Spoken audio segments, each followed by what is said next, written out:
क्या है? व्यंजन आया है। फॉलो तो कर रहा है नियम को। अब इन दोनों को मिलने पे बन क्या जा रहा है? बस विसर्ग। अर्थात यह संधि विसर्ग संधि कहलाएगी और नियम को क्या कर रही है? फॉलो कर रही है ना। ये समझाने का मैं प्रयास कर रहा हूँ।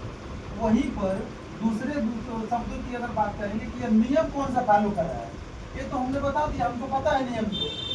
बिना नियम का कोई संधि नहीं बनती है, बिना नियम का कोई काम नहीं होता है, कोई भी काम। अगर आप भोजन भी कर रहे हो तो नियम से होता है। वो भले कि आप घर पे केहू तरह इस्तेमाल कर रहे हैं, लेकिन अगर आप बीए या बीएससी किए होंगे तो उसमें आपको 2 वर्ष का एक एनएसएस होता है, वो भी नहीं किए होंगे। अगर गलती से मान लीजिए नहीं किए होंगे, बिना किए तो बीटीसी बीएड किए नहीं होंगे, बीएड बीटीसी में किए होंगे तो उसमें कोई स्काउट एंड गाइड होगा। स्काउट एंड गाइड में अगर 5 दिन 7 दिन का शिविर में भाग लिए होंगे तो उसमें आपको क्या मिला होगा? पूरा विधिवत नाश्ता का समय, कैसे भोजन करते हैं, सब होता है नियम। यहीं पर यहाँ पे जो नियम फॉलो हो रहा है कौन सा हो रहा है? एक और उदाहरण मैंने लिख दिया हूँ। आप लगभग दुख कैसे लिखते हैं, लेकिन यह लिखना अशुद्ध है। गलत नहीं करते, लेकिन क्या अशुद्ध है। दुख कैसे लिखा जाता है शुद्ध में? डॉट नहीं बोलेंगे, विसर्ग। अंग्रेजी नहीं पढ़ रहे, क्या पढ़ रहे हैं हम लोग? हिंदी, ठीक है।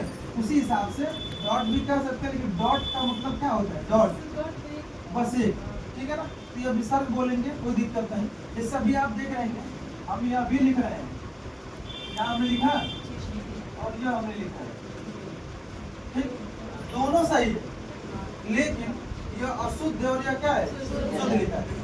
अब इस आधार में पढ़ेंगे तो इसको उच्चारण क्या पढ़ेंगे? चिहन। आप उच्चारण क्या करेंगे? चिहन। जबकि वास्तव में दोनों को उच्चारण चिन्ह नहीं है। और ये एग्जाम में सवाल यूपी टेट में आया हुआ है, अब पूछता है चिन्ह में आधा स्वर कौन सा है, आधा व्यंजन कौन सा है, तो इसके आधार पे क्या मार्क है? आधा ना, जबकि शुद्ध रूप में होता क्या है? आधा हो। बस में यही उसकी हिंदी की बारीकी। और पहले लेक्चर में मैं बता दिया था, जिस पर बिंदी लग जाती है देखने में सुंदर लगेगी, लेकिन समझने में क्या लगता है? आसान, अरे कठिन।